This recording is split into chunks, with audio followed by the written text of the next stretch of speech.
As far as national neighbors go, you can't really ask for anybody better than Canada.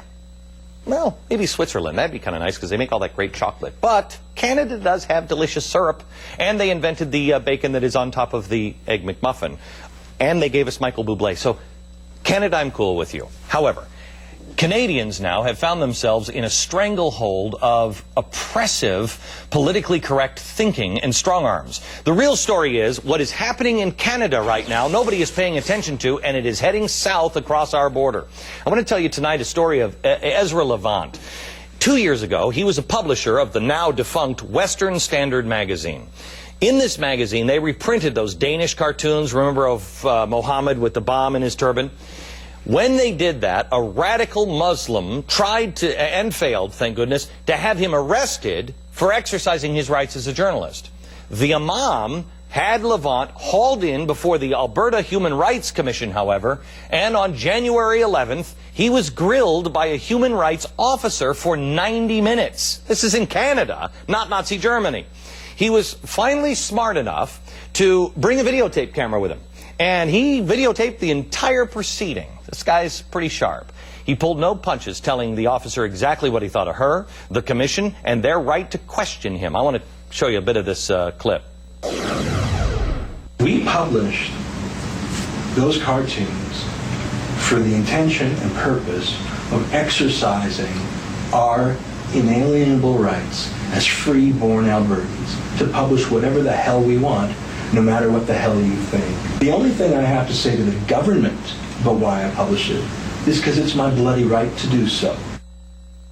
It is too easy to dismiss whatever happens in Canada as being irrelevant here in the United States, especially since some of the same variety of strong-arm tactics are alive and well within the borders of our own progressive movement here in the United States. You might think that commissions and tribunals aren't official arms of the government. But in today's PC universe, they wield their own variety of power that is even more insidious than bad laws enforced by dim-witted politicians. And I know, because I have had my wrist slapped plenty of times and been called to the principal's office over and over again.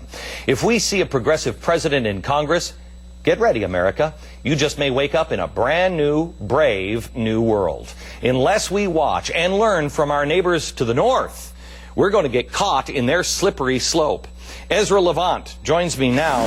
Ezra, I have to tell you, your life, you're living right now in some sort of brave new world, or better yet, Orwellian 1984 hell. What is it like? Well, I think that most Canadians didn't even know these commissions existed until I videotaped it. And when we think of governments hauling publishers or editors or journalists into a room and grilling them about their personal political thoughts, we think of Stalinist Russia or North Korea. We didn't think it would be here in North America. We don't have the same First Amendment strength that you do, but we still have 800 years of a British tradition of free speech. It's eroding in Canada, and Americans should beware too. But I have to tell you, Ezra, you can print Mein Kampf in Canada, but you've got an imam who is pushing for Sharia law in Canada, and you can't print a cartoon? Well, you know, that's what's ironic, is that you have a radical fundamentalist imam who's using the secular tax-funded bureaucracy of the government to enforce his fatwa. And if they can come after the Western Standard, they'll come after talk show hosts, they'll come after other books too. So I that's think a good book. I don't know if you've read that yet. Who set that up? That's brilliant.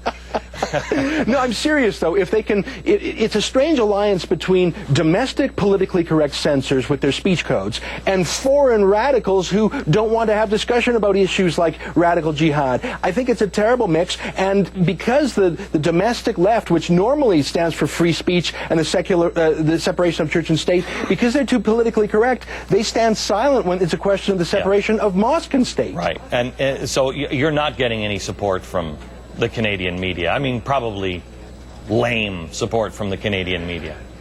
You know, the radio talk shows and some opinion columnists have been great, but I've had more press coverage in the United States than in Canada, which is really weird. You'd think a reporter hauled before the government, and I'm still going through the process. I've had to spend tens of thousands of dollars in legals. You'd think that would be news in Canada. I've had more access to American media than in Canada. I tell you, you guys are following Europe, and And I hope we're not following you. I mean, I know that Mark Stein, another guy who printed America Alone, which is a fascinating book, he's being hauled in front of this same tribunal or commission up in Canada. You guys are in deep, deep trouble if you don't turn this thing around. You're right. Same thing's happening to him, a radical Muslim who has publicly called for, apologized for terrorist attacks against Jews, is hauling him before the Human Rights Court. It happens a little bit in the States with groups like CARE, who are suing talk show hosts like Michael Savage. I mean, it's a censorship attempt on people like you and me who have a different point of view. Ezra, thank you very much. We will follow your story. Best of luck to you.